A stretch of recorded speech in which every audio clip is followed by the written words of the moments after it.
Hi friends, this is Vincent. நம்ம சேனலுக்கு நம்ம சேனல் வந்து பாத்தீங்கன்னா உங்களோட கெரியரை செட் பண்றதுக்காக தான். அதாவது நீட் கவுன்சிலிங் சம்பந்தமா நிறைய வீடியோஸ் வந்து உங்களுக்கு நம்ம கொடுத்துருக்கோம். கண்டிப்பா நம்ம சேனலை ஃபாலோ பண்ணுங்க. அது மட்டும் இல்லாம உங்களுக்கு அட்மிஷன்கள் வேணும் அப்படின்னா எப்ப வேணாலும் நீங்க நம்மளை தொடர்பு கொள்ளலாம். நாம உங்களுக்கு ஹெல்ப் பண்றதுக்கு ரெடியா இருக்கிறோம். ஓகே ஃப்ரெண்ட்ஸ், இந்த வீடியோ நம்ம ரொம்ப ரொம்ப முக்கியமான விஷயங்கள் நம்ம பார்க்க போறோம். அதுக்கு முன்னாடி அதாவது நிறைய பேரண்ட்ஸ் வந்து நம்ம ஃபோன் பண்றாங்க. இந்த சேனல்ல இருக்கக்கூடிய டீடைல்ஸ் வந்து இப்படி போட்டிருக்காங்க, இந்த சேனல்ல இப்படி போட்டிருக்காங்க அப்படின்னு சொல்லிட்டு இதெல்லாம் நடக்கிறதுக்கு வாய்ப்பு இருக்கா, இந்த மாதிரிலாம் நம்மள்ட்ட கேட்டு என்னன்னு சொல்லி நிறைய பேரண்ட்ஸ் வந்து ஃபோன் பண்றாங்க. நல்ல ஒரு விஷயம் நீங்க தெளிவா புரிஞ்சுக்கணும். இந்த யூடியூப் சேனல் வந்தது வந்து பாத்தீங்க அப்படின்னா, அதாவது ஆன்லைன் பிளாட்ஃபார்ம்ல நம்ம நிறைய விஷயங்கள் கேதர் பண்றது ரொம்ப ஒரு ஆரோக்கியமான விஷயம் தான். ஆனா அதுவே என்ன பண்ணிருக்கூடாதுன்னு போது நம்மள மிகப்பெரிய ஒரு கன்ஃபியூஷனுக்குள்ள ஆளாக்கிட கூடாது. சரியா? அப்ப உங்களுக்கு நன்மகத்தன்மை இருக்கக்கூடிய ஒரு 1 or 2 or 3 சேனல்ஸை மட்டும் நீங்க ஃபாலோ பண்ணுங்க.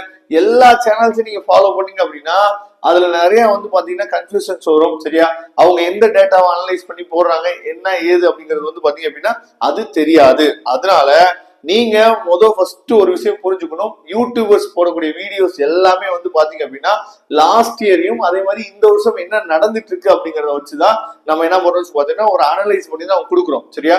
இது அப்படியே 100% பெர்ஃபெக்டா நடக்கணும் அப்படின்னா நம்ம ஃபியூச்சர்ல இருக்கக்கூடிய டைமிங் ஏதாவது செட் பண்ணி என்ன முடிச்சு பாத்தீங்கன்னா ஃபியூச்சர்ல கொண்டு போய் அங்க வச்சு அங்க என்ன நடக்குதுன்னு பார்த்துட்டு திரும்ப இங்க வந்துதான் என்ன பண்ண முடிச்சு பாத்தீங்கன்னா வீடியோ போட முடியும். அது நடக்கிறதுக்கு வாய்ப்பே இல்லை. நான் சொல்ல வருது உங்களுக்கு புரியும் நினைக்கிறேன்.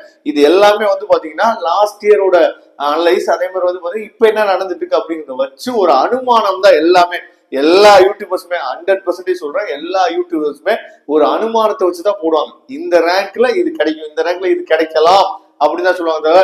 கண்டிப்பா இது கிடைச்சிடும், கண்டிப்பா இது கிடைச்சிடும் யாருமே போட முடியாது. அதுல கொஞ்சம் நீங்க தெளிவா இருங்க. ஏன்னா நிறைய பேர் வந்து பாத்தீங்கன்னா இதுல ஒரு பெரிய கன்ஃபியூஷன். ரவுண்ட் 2ல என்ன நடக்க போகுது, சில வீடியோல என்ன சொல்றாங்க அப்படின்னா ரவுண்ட் 2ல வந்து பாத்தீங்க அப்படின்னா ஆல் இந்தியா கோட்டால இப்ப ரவுண்ட் 1ல ஏற்கனவே பசங்களுக்கு வந்து சீட் கிடைச்சிருக்கு பாத்தீங்களா, அந்த பசங்களே வந்து பாத்தீங்க அப்படின்னா ரவுண்ட் 2ல ஆல் இந்தியா கோட்டால ட்ரை பண்ணி அதுலயும் போயிருவாங்க அப்படின்னு சொல்லி வந்து பாத்தீங்கன்னா சில பேர் சொல்றாங்க. அப்படிங்கிறப்ப ரவுண்ட் 2ல இன்னமும் வேகன்சி வந்து கிரியேட் ஆகும் அப்படின்னு சொல்லி நிறைய பேர் சொல்லிட்டு இருக்காங்க. இதெல்லாம் நமக்கு என்ன சொல்றது, அந்த வீடியோ ஸ்கிரீன்ஷாட் எடுத்து வேற நமக்கு என்ன சொல்றது சில பேரண்ட்ஸ் வந்து நமக்கு அனுப்பி இதெல்லாம் டவுட் கேட்டாங்க. சரியா? நம்ம சொல்றது என்ன சொல்லி பாத்தீங்கன்னா ரொம்ப தெளிவா இந்த வருஷம் நடக்கிற விஷயங்கள் உங்களுக்கு நல்லாவே தெரியும். சரியா?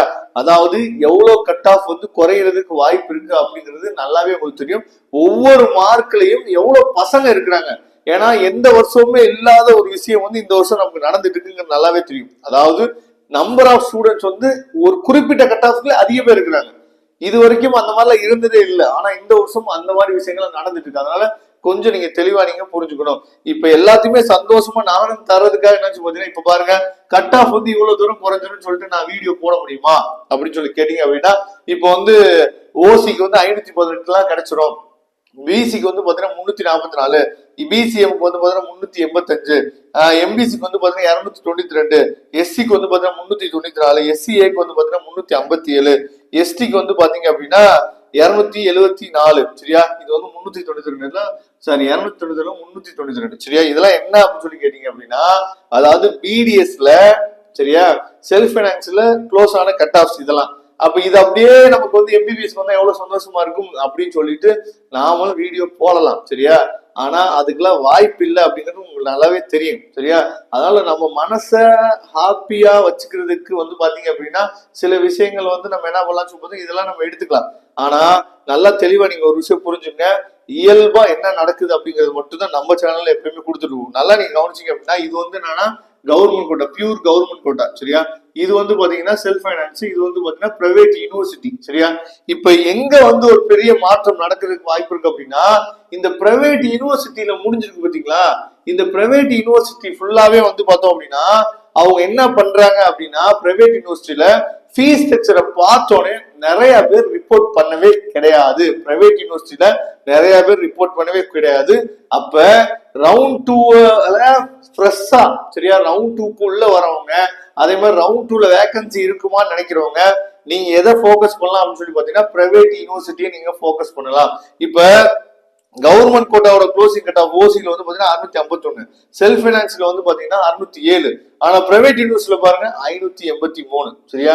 அப்ப எனக்கு வந்து என் கையில வந்து பட்ஜெட் இருக்கு, நான் செலவு பண்றதுக்கு நான் ரெடியா இருக்கிறேன். ஆனா சீட்டு மட்டும் எனக்கு கிடைச்சா போதும்னு நினைச்சீங்க அப்படின்னா இந்த பிரைவேட் யூனிவர்சிட்டிய நீங்க போக்கஸ் பண்ணீங்க அப்படின்னா உங்களுக்கு வாய்ப்பு வந்து அதிகமா இருக்கு.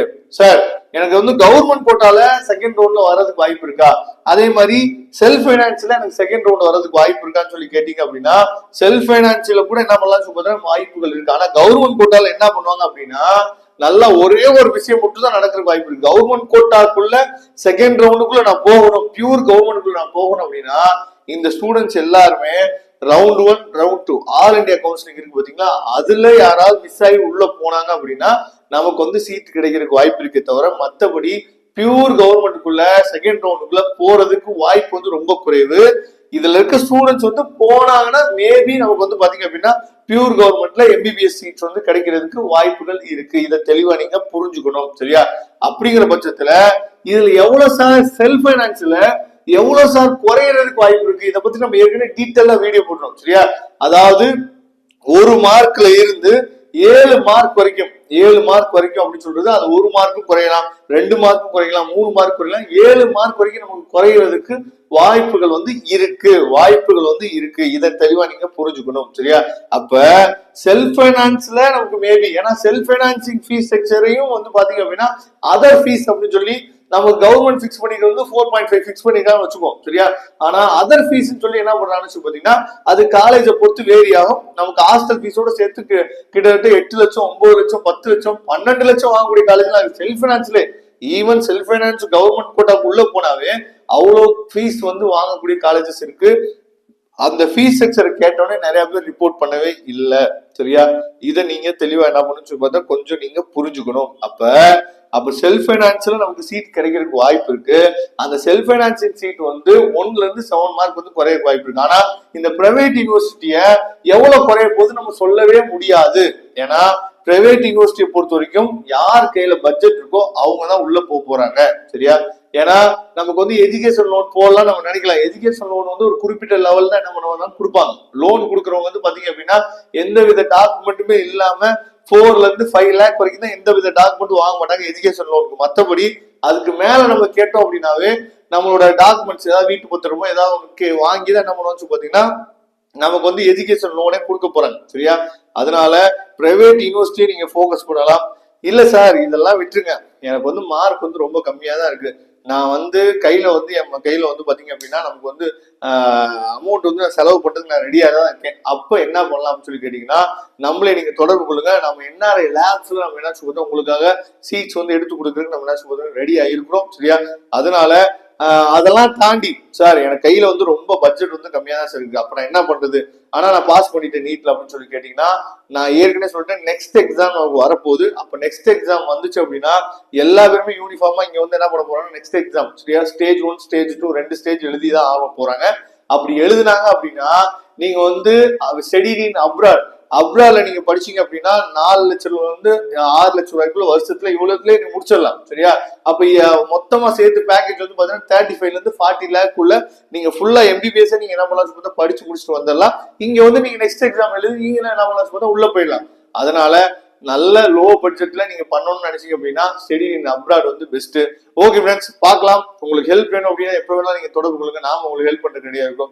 தேங்க்யூ. நெக்ஸ்ட் வீடியோல பார்க்கலாம். அதுவரை விடைபெறுவது உங்கள் நண்பர் வின்சென்ட். தேங்க்யூ.